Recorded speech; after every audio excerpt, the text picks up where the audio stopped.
Pleased to say that, even in defeat, Ryan Austin joins us live on Moorlands Radio. Ryan, frustrating one back this afternoon here at Sutton Coldfield?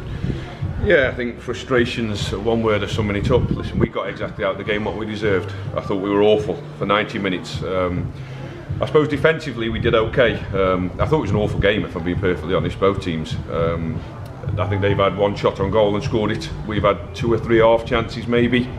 But listen, if we play like that week in, week out, we won't get anywhere near the playoffs, that is for sure. Offensively especially. I thought midfield we were non-existent, couldn't pass to each other, didn't run hard enough, didn't tackle hard enough, didn't try hard enough, and it's not what we expect from one of my teams, that is for sure, and it's a difficult one to take, to be fair, because it's a game that we truly believe that we could have and probably should have took 3 points out of. Should have taken 3 points, unfortunately haven't. Just talk us through your view of the goal, because who was at fault? Was it Kieran, was it the wall? I think that's the main one. Well, the goal's something that wouldn't happen at under-7s football. It's absolutely embarrassing. The wall's not set up right and the lads just passed it into the corner. I couldn't believe what I was seeing. I truly couldn't believe that a goal like that could be scored at this level of football. Is embarrassing. So we'll have to obviously look at that. I hope someone's got it on record so I can have a look through why that's happened or how that's been allowed to happen, because that's not acceptable. Yeah, I think from up here, Kieran has set the wall and then he'd gone to the far post. Don't know whether Kieran's meant to have gone to the other side or whether he shifted the thingy, but it's something you very rarely see in football, as you say, under-7s in particular.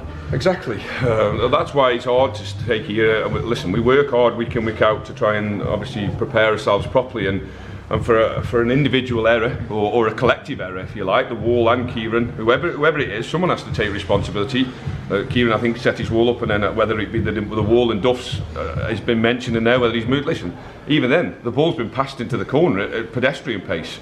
So it's frustrating one to take, to be honest, mate, because it's a goal that should never ever happen at this standard of football. Yeah, Anthony Malbon limped off after about 18 minutes. I believe it's a reoccurring, which is disappointing, because if we had a fully fit squad, which unfortunately we haven't had this afternoon, he wants to play, but he's played and he's having to take one for the team, and unfortunately it's cost Kidsgrove again. Well, he's one of them, I suppose. We've wrapped him up a little bit this week, and he said he was fit to start the game. He started the game and he's had a reoccurrence. Listen, injuries happen in football. It's one of them things, we have to get on with it. Yeah.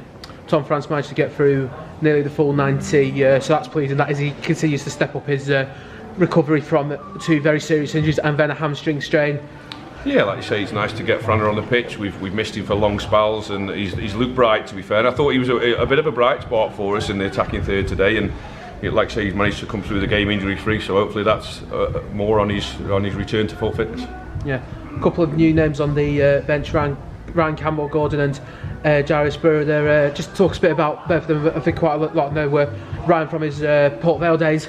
Yeah, obviously Ryan's joined us on a month's loan from Port Vale, come on today, and again I didn't think he particularly did himself any justice either, but then I don't think there's anyone who can look at themselves. I've just said there, listen, sometimes you have to go away and take credit yourselves as a team. As a manager I can stand and give instructions till I'm blue in the face, but if lads aren't going to listen, or they're going to do their own thing, they're not going to work hard, they're not going to try, then it's difficult to take for me on the side. And Ryan falls into that category. He come on and I thought he was sloppy, which is unlike him, if you like. Listen, we took him on loan. He's at Port Vale for a reason, so he's obviously a good footballer, but he needs to show more than that if he wants to get in our side.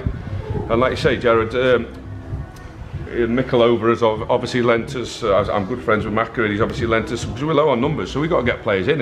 And to be honest, the lads who are on the bench will be probably starting on Wednesday night, because that today wasn't good enough. Yeah, and just talking about Wednesday night, it must be pleasing that you've got a game so soon. It's in the cup as well, so it's not the pressure of the league, and it's a chance to go and test yourself against a team in a division that you ultimately want to get Kidsgrove Athletic into. Yeah, that's it. I suppose one way of looking at it is, once you get a bad performance like that, you want to rectify it as soon as you can. So we'll look to obviously rectify. We can't play as bad as that on Wednesday night, that is for sure. So that's one positive that I can take out of Wednesday night's game already before we even got there, that we can't be any worse than we were today.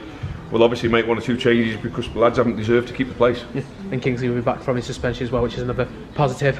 Yeah, that's it. I mean, obviously we've missed Kingsley while he's been away, and it's important that lads keep the discipline, because effectively his ill discipline at Tamworth obviously meant that we've missed him for 3 games, and there've been 3 important games as well, and he'd have been a big plus for us today. So we have to get that right on Wednesday, and obviously hopefully get Willow back next Saturday as well. Yeah, I was just going to ask you about that. With it being on the 3G pitch, once the ball's on the ground, it's a flat surface, and it could have really caused their defenders some real problems. Well, anyone could have caused their defenders problems, if I'm being perfectly honest, because I didn't think they particularly defended well either, but we didn't put them under anywhere near sustained pressure, and we let them off easily. I'm just going to stand here and keep repeating myself, because it's an overriding emotion of frustration. Yeah, frustration certainly, and for these supporters who's travelled, there's a few still stood down there. They still continue to sing the Kids Grove name loud and proud throughout that 90 minutes, so a message for them. Obviously we thank them for the continued support, and hopefully that we can repay them on Wednesday night with a better performance than today. Yeah.